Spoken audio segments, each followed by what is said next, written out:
لله رب العالمين الصلاة والسلام والتحية والإكرام على رسوله الكريم محبوب رب المشرقين ورب المغربين جد الحسن والحسين أبي القاسم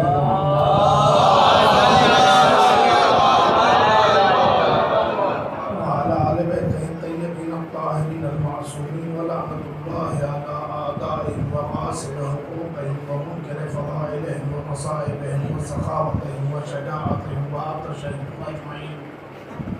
أما بعد فقد بهم وجعلناهم أئمة يهدون بأمرنا وأوحينا إليهم فعل الخيرات وإيتاء الزكاة وكانوا لنا عابدين. صلوات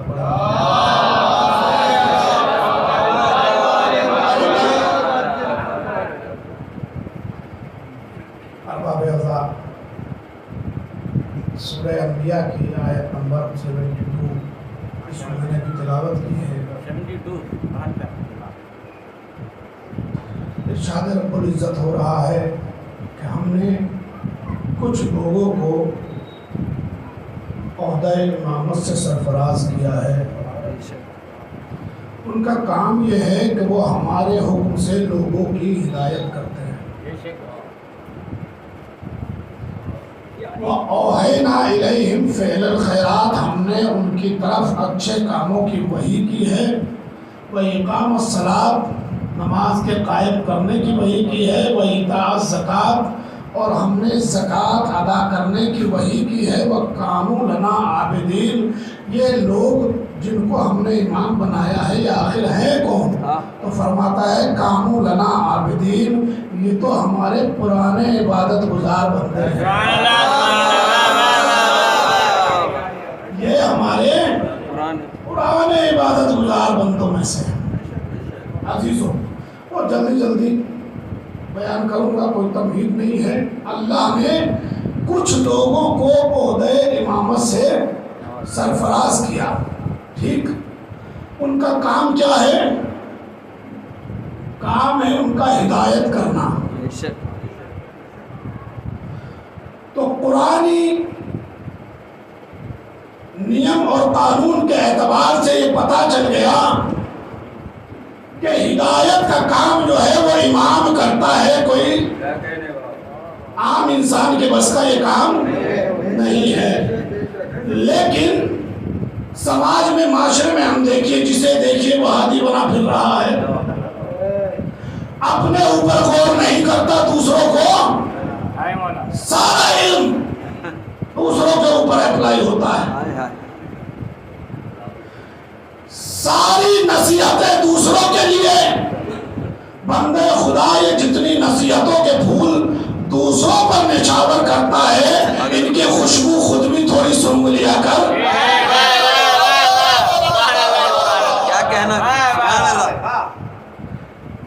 تو امام کا کام ہے ہدایت کرنا.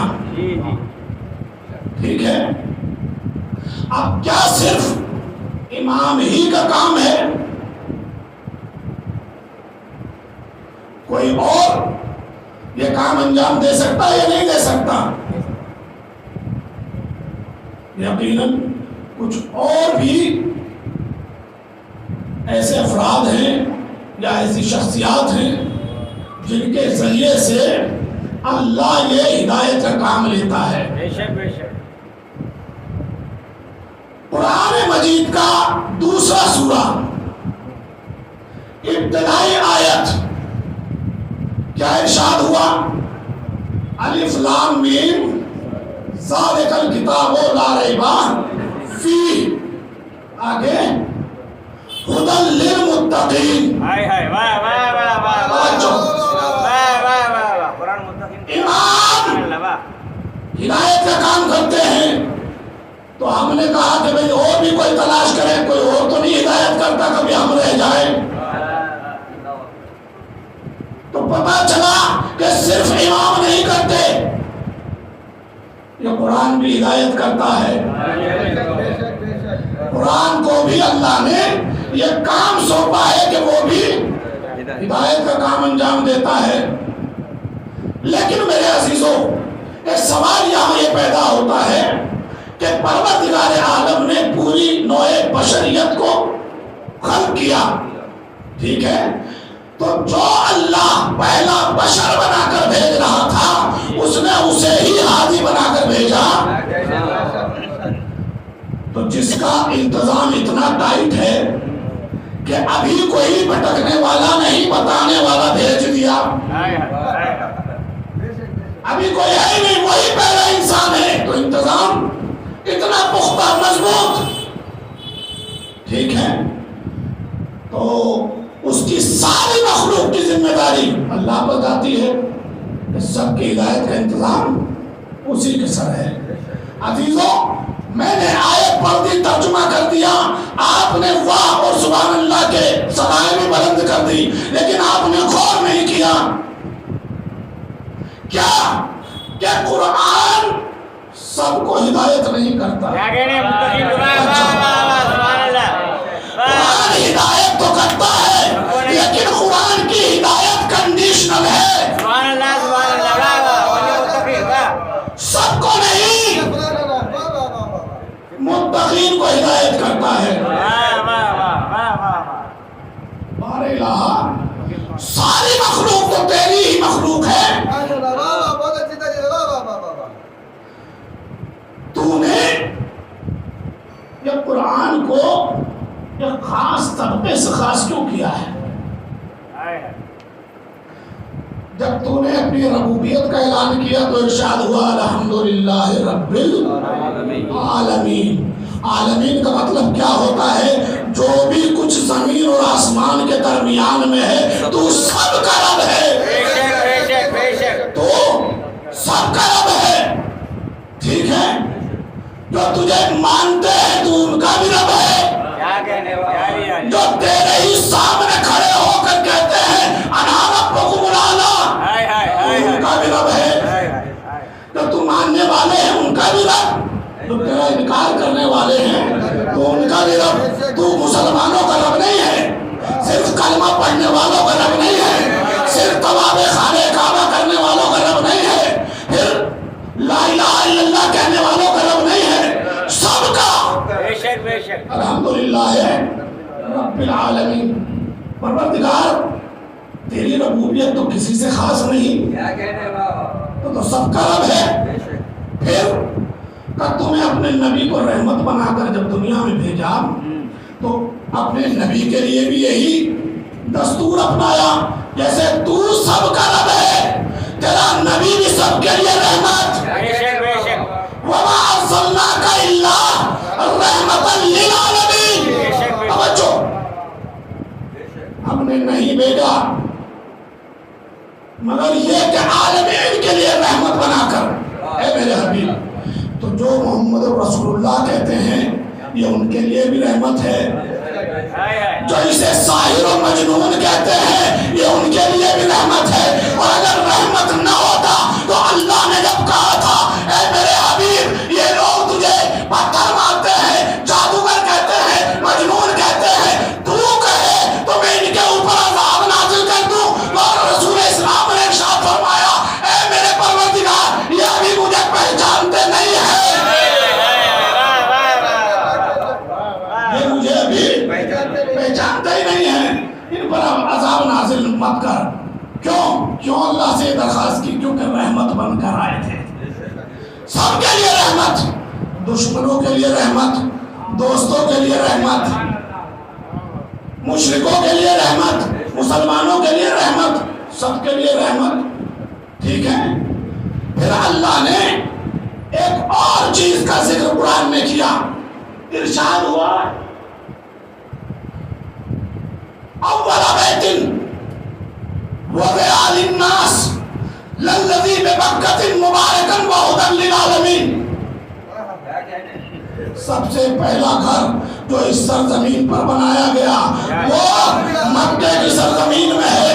مکے کی سرزمین میں سب سے پہلا گھر بنایا گیا، اور وہ گھر کیا ہے کہ وہ بابرکت ہے اور ہادی ہے. کس کے لیے؟ عالمین کے لیے.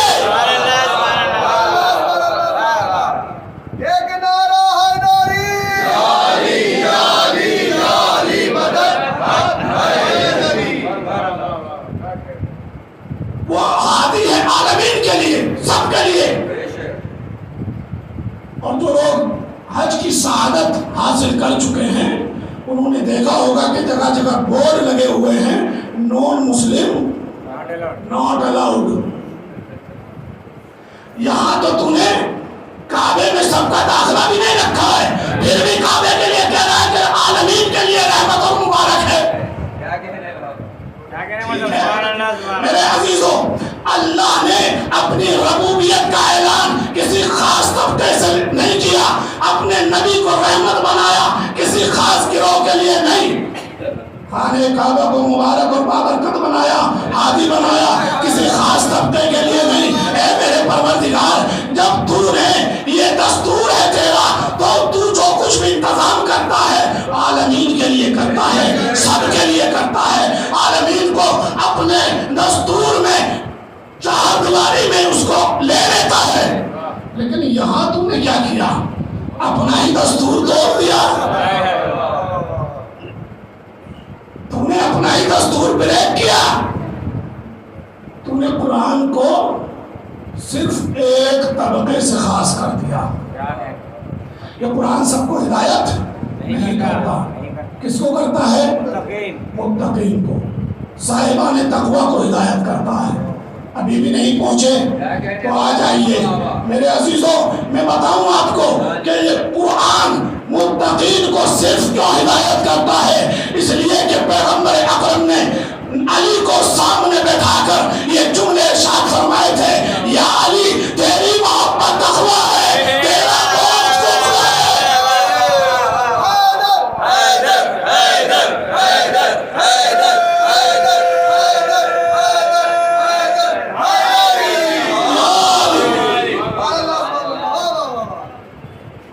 تیری محبت ہے تقوی اور ایمان۔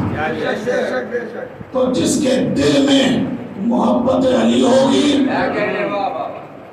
انہی کو یہ قرآن ہدایت کرتا ہے۔ نہیں میرے عزیزوں، بات ابھی بھی تشنہ رہ گئی، اور وضاحت کر دوں کہ بھائی یہ کیا بات ہوئی؟ جو علی سے محبت نہیں کرتے مسلمان تو اور وہ بھی ہیں، اور قرآن کو سینے سے لگائے رہتے ہیں۔ نہ صرف یہ کہ سینے سے لگائے رہتے ہیں بلکہ دل و دماغ میں اتار کر گھومے پھرتے ہیں۔ ان کا کیا؟ تو سنو میرے عزیزوں، متقین کو اس لیے قرآن ہدایت کرے گا کہ جہاں رسول نے یہ فرمایا کہ علی کی محبت ہی تقوی اور ایمان ہے، اسی نبی نے یہ بھی فرمایا کہ قرآن علی کے ساتھ اور علی قرآن کے ساتھ، جہاں جہاں قرآن ہوگا وہاں وہاں علی ہوگا۔ صلوات پڑھیں محمد۔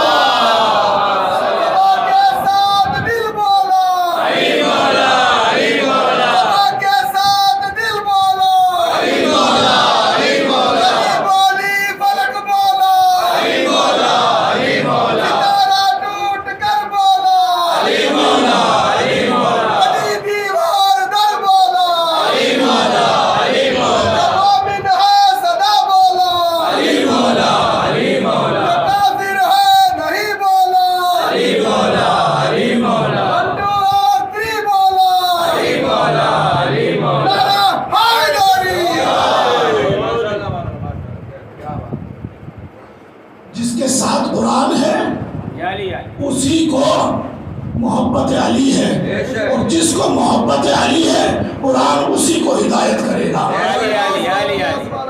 باقی کسی اور کو ہدایت قرآن سے نصیب نہیں ہوگی۔ سنو میرے عزیزوں، ہدایت موضوع ہے۔ ہم دن میں نماز پڑھتے ہیں، اگر واجب بھی حساب لگائیں تو 5 نمازیں واجب، اور 5 نمازوں میں پہلی 2 رکعتوں میں سورہ الحمد پڑھتے ہیں، ٹھیک ہے، اور سورہ الحمد پڑھتے پڑھتے ایک آیت پر آ جاتے ہیں، اور وہ آیت کیا ہے؟ اہدنا الصراط المستقیم،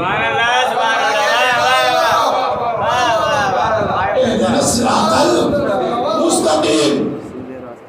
ترجمہ سے بحث نہیں ہے مجھے، کیونکہ الگ الگ مسلک کے لوگ الگ الگ ترجمہ کرتے ہیں۔ کوئی کہتا ہے سیدھا راستہ دکھا، کوئی کہتا ہے سیدھے راستے پر باقی رکھ، کوئی الگ الگ ترجمے سے بحث نہیں ہے، بحث ہے لفظ ہدایت سے۔ ہدایت کی دعا تو سب کر رہے ہیں نا، اہدنا الصراط المستقیم، تو جنہوں نے باقی رکھنے کی دعا کی تو اس کا مطلب انہوں نے پا لیا، اور جو کہتے ہیں کہ ہمیں سیدھا راستہ دکھا تو اس کا مطلب یہ ہے کہ ابھی تک انہیں سیدھا راستہ ملا ہی نہیں۔ کلمہ پڑھ لیا، زبان سے لا الہ الا اللہ کہہ دیا، زبان سے محمد رسول اللہ کہہ دیا، لیکن راستہ بھی ہاتھ نہیں آیا۔ ابھی راستہ نہیں ملا، ٹھیک ہے، چلیے تلاش کرتے ہیں ہم اسی قرآن میں کہ کہاں ہے وہ سیدھا راستہ، ٹھیک ہے، کوئی حدیث نہیں ہے، روایت نہیں ہے، قرآن کی آیت پڑھنے جا رہا ہوں، ارشاد ہوا یاسین والقرآن الحکیم انک لمن المرسلین علی صراط مستقیم۔ قسم ہے مجھے اے سید و سردار، قسم ہے مجھے قرآن مجید کی، انک لمن المرسلین، بے شک تو ہمارا بھیجا ہوا ہے، بے شک تو ان میں سے ہے جن کو ہم نے بھیجا ہے۔ اور پھر کیا فرمایا؟ علی صراط مستقیم، تو ہے سیدھے راستے پر، تو ہے سیدھے راستے پر، سمجھے اس کو؟ یا مثال دے کر میں سمجھا دوں، یہ میرا ہاتھ نیچے ہے اور یہ دوسرا ہاتھ اس کے اوپر ہے، توجہ، میرا ایک ہاتھ نیچے ہے، دوسرا ہاتھ اس کے اوپر ہے، اور آسان کر دوں، ارشاد فرمایا رسول نے الجنت تحت اقدام امہاتکم، جنت تمہاری ماؤں کے پیروں کے نیچے ہے، یعنی کیا مطلب کہ تمہاری ماؤں کے قدم اوپر ہیں، جنت اس کے نیچے ہے، توجہ، جنت اس کے نیچے ہے، اور آسان کر دوں، ارشاد ہوا فقراء کے لیے ید اللہ فوق ایدیہم، اللہ جسم و جسمانیت سے مبرہ ہے، لیکن فقراء کی عظمت بیان کرنے کے لیے ارشاد ہوا کہ دیکھو انہیں جھڑکنا نہیں، انہیں برا بھلا نہ کہنا، کیوں؟ اس لیے کہ ان کے ہاتھ کے اوپر اللہ کا ہاتھ ہوتا ہے،